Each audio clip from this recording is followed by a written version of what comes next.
نحمده ونصلي على رسوله الكريم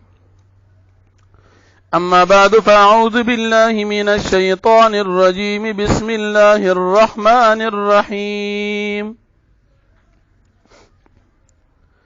لن تنالوا البر حتى تنفقوا مما تحبون وما تنفقوا من شيء فإن الله به عليم صدق الله العظيم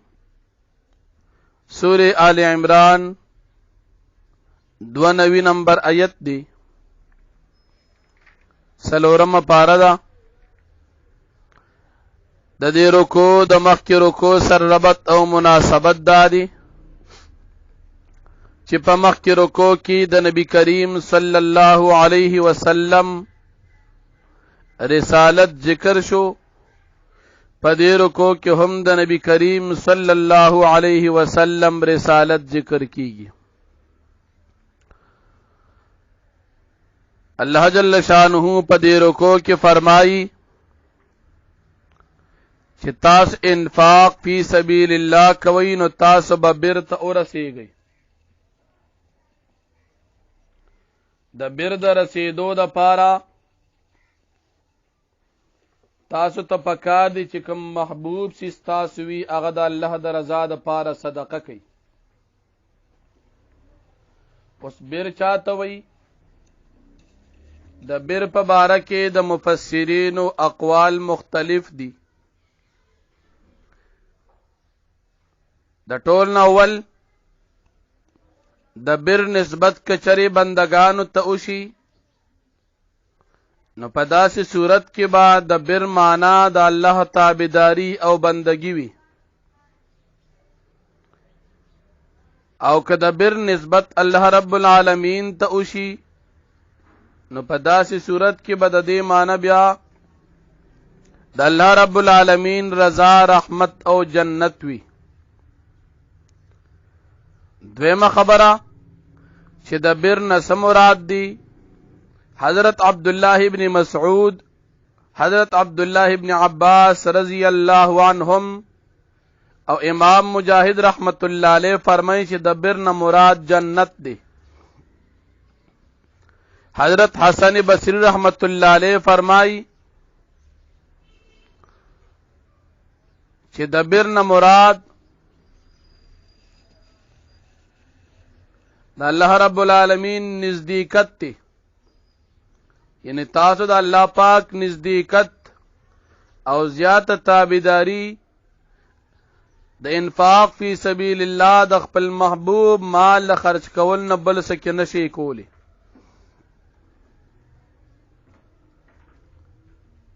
بیا الله پاک چې کله د آیت کریمه نازل کو لن تنالوا البر حتى تنفقوا مما تحبون صحابه کرام رضوان الله تعالی علیہم اجمعین چې د قران کریم او د نبی علیہ الصلات والسلام حقیقی منون کیو وی په دې آیت کریمه باندې عمل شروع کو حضرت ابو طلحه رضی الله عنه د دیو باغو چې پاغي کې ډېر مزیدار کیو بیرحاوت وی بیر روحا یا بیرحا نن سبا هم شتا دا کوي اوسم په دې وخت کې موجود دي حاجان او عمره والا مسلمانان د غزې تزي او د برکت د پاره د دغه کوین اوبر وړي نو دغه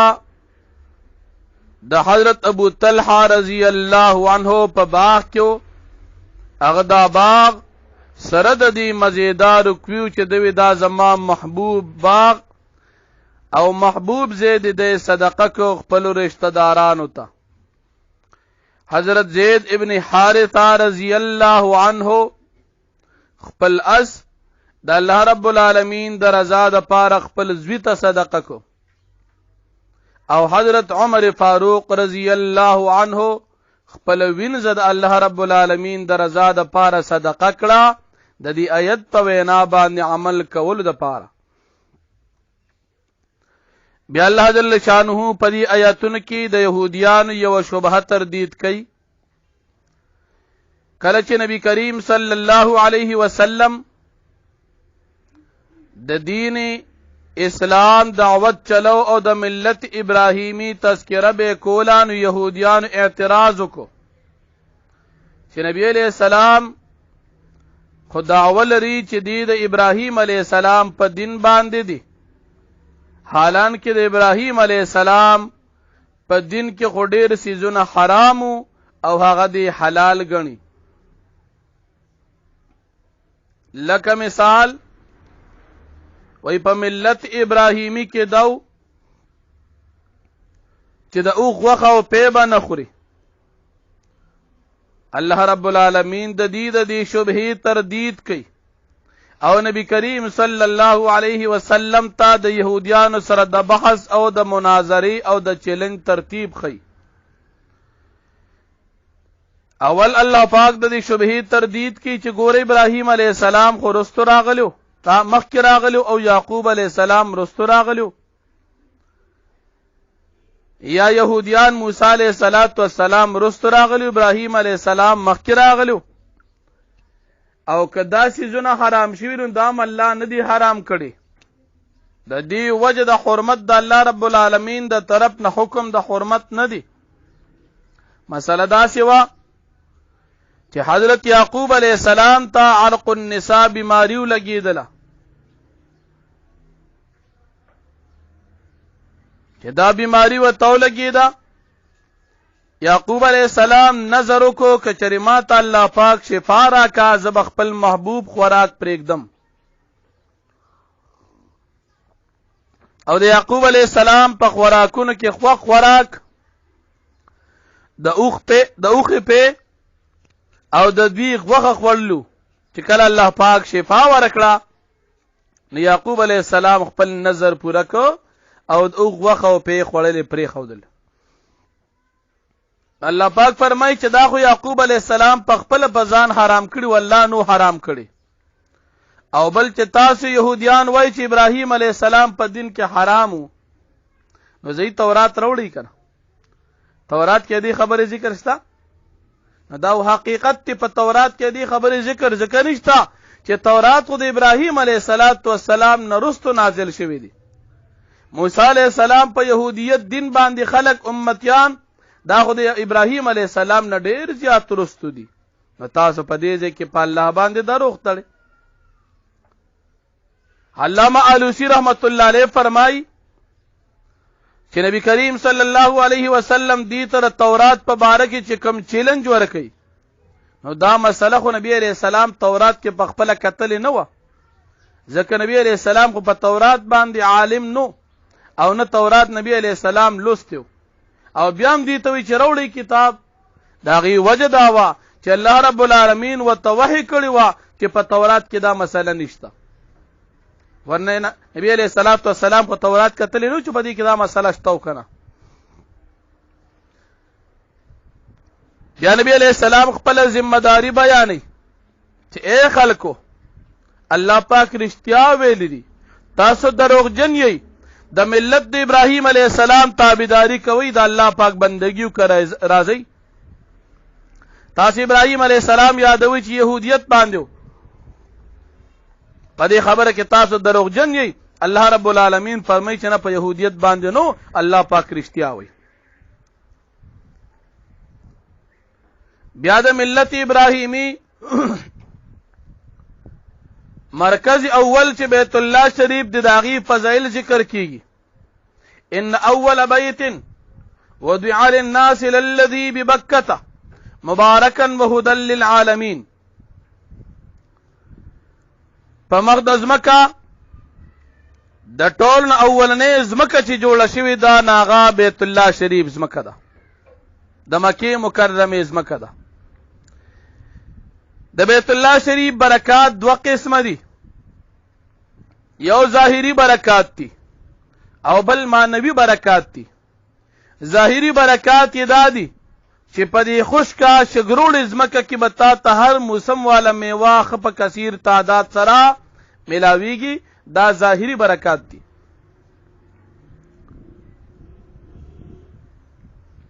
او ظاهری برکات دادي چې څومره مسلمانان د دنیا د ګډ ګډ نه حج ل راځي او دی قرباني کوي په لکونو خلک قرباني کوي لیکن دغه تبتا ته ملاويږي چرته هم د قرباني د پاره تا سروي مشکل نوي د ظاهری برکات دي ضرورت به هر یو ملاويږي او مانوي برکات دادي چې ابراهيم عليه السلام د کم کور بنیادی خودري د دې مانوي برکات دادي چې د دې بیت الله شریف یو منځبتا په 1 لاکھ باندې اجر سره ملاويږي عام دنیا کې ته 1 لاکھ منځونه وکا او بیت الله شریف کې یو منځ کا دا یو منځ به د بیت الله شریف د دنیا د 1 لاکھ منځونه زیات ثواب لري دا د دغه برکات دي بیت الله شریف کې منځ کول طواف کول ذکر کول بیت الله شریف ته قتل دا ټول مستقل عبادت دی په نسبت د نور دنیا د عبادتو ډیر اجر لري بیا الله پاک د بیت الله شریف 3 خصوصیات ذکر کړي اولنی فيه آیات بینات مقام ابراهیم چې پدې کې د قدرت ډیر نخري یو نه خو پکې دا چې دې کې ابراهيم عليه السلام په کوم ځای باندې قدمونه مبارکو هغه ځای مقام ابراهيم دی او د الله رب العالمین د قدرت نشان دادي چې چام دې ته غلط اراده کړی دا الله رب العالمین هغه هلاک کړی دی لکه د ابرها واقعات رشوي ده دویم فضیلت او خصوصیت د دې بیت الله شریف دادي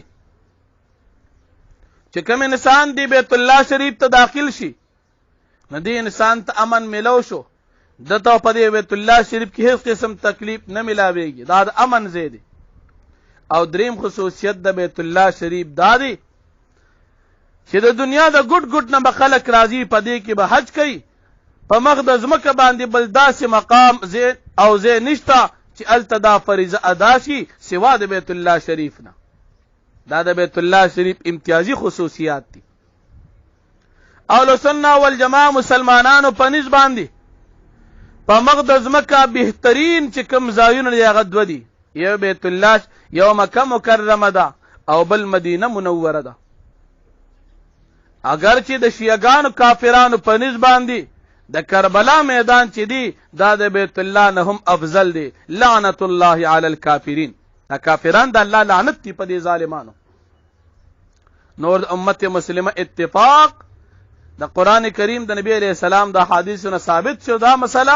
چې په مقدس مکه باندې بهترین ځمکه دا دوه دي یو مکه مکرمه او یو مدینه منوره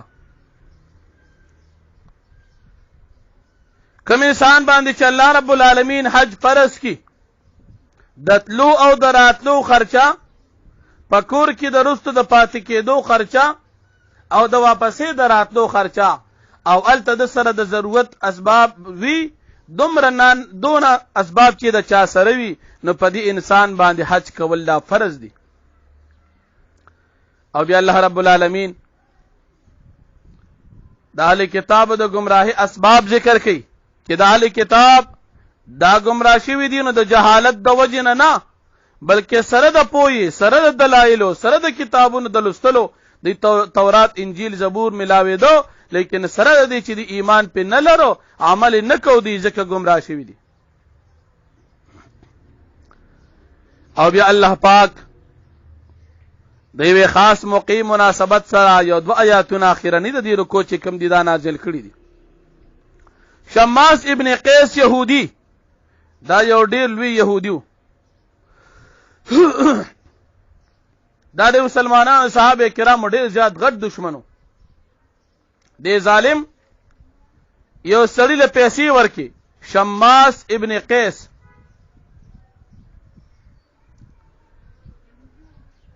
دا يهودي شماس ابن قیس د یو بل يهودي له پیسې ورکی چې هغه شاعرو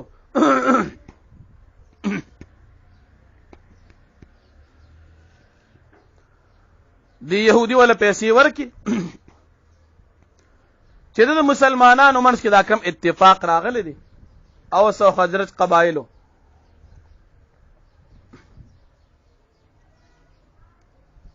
د دې په منځ کې هډې جنگونه مخکې کېدل، اوس مسلمانان شول، دا خو جوړ شول، نو د دې هغه پخوانی یادونه یو بل ته تازه کا، ازړې کارګزاریان د دې په شیرونو کې بیان کا. د دې يهودي لاړو او سو حضرت صحابه کرام په خپل منځ کې ناشتي، ډېر د مینې محبت مجلس دی.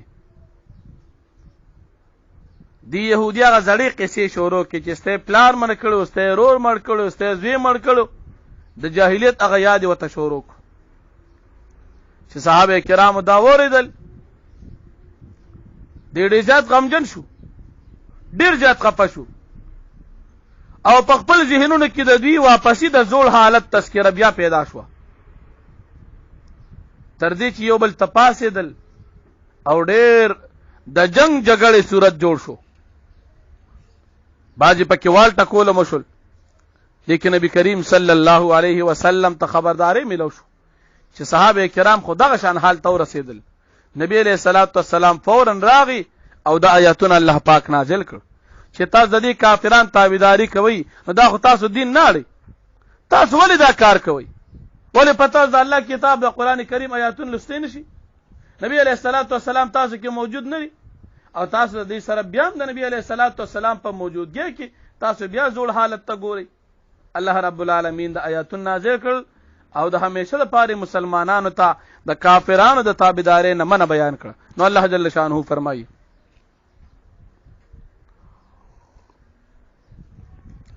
لن تنالوا البر، تاسو هرگز نشئ رسیدې نیکۍ ته، تاسو هرگز نشئ رسیدې جنت ته، حتی تر دې پوری تنفقو چې تاسو خرج کړئ مما بعد دا غسن تحبون چې تاسو سره محبت ساتئ، وما تنفقوا من شيء او هغه شی چې تاسو خرج کوئ د سمالنا فإن الله به علیم، پس بشک الله پاک پاغي باندې پیری. كل الطعام كان حلا لبني اسرائيل، طول طعامنا دو حلال د بني اسرائيل د پارا، الا ما حرم اسرائيل على نفسه، مگر هغه چې حرام کړو یعقوب علیہ السلام په خپل ځان باندې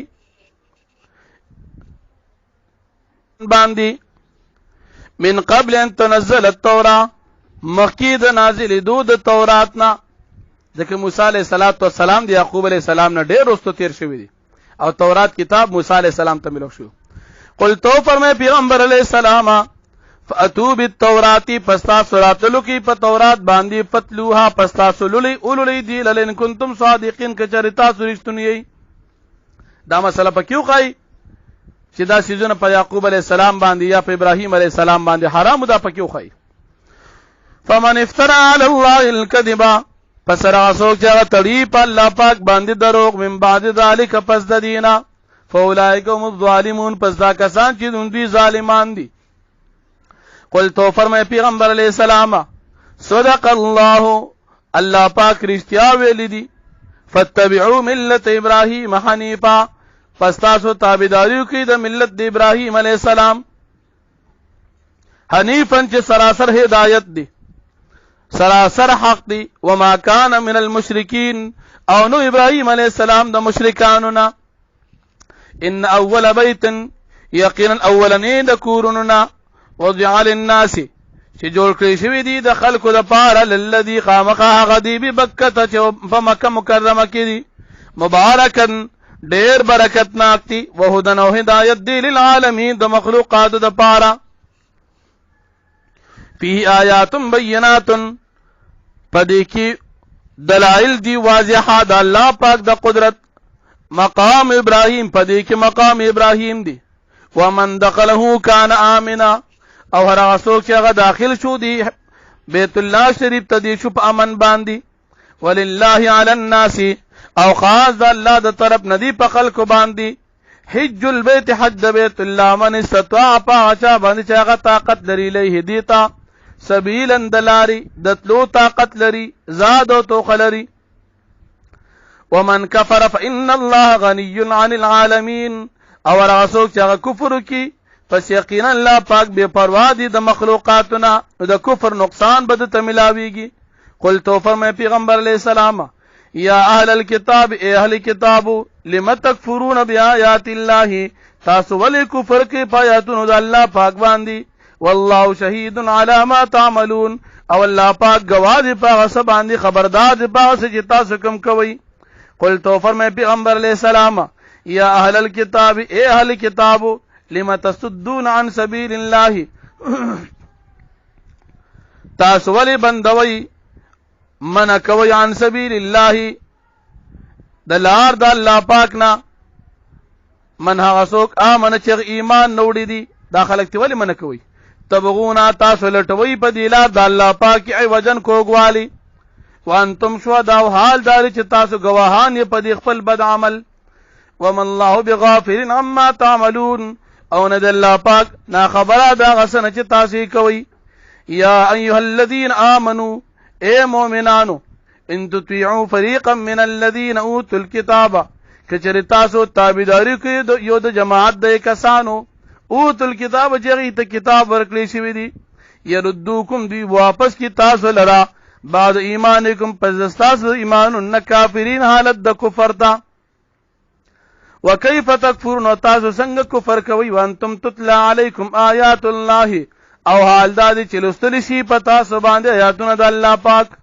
وفیکم رسول پتا سو کې موجود دی پیغمبر د الله پاک ومن یعتصم بالله او راسو چې اعتماد کی منګول لګي په دین د الله پاک باندې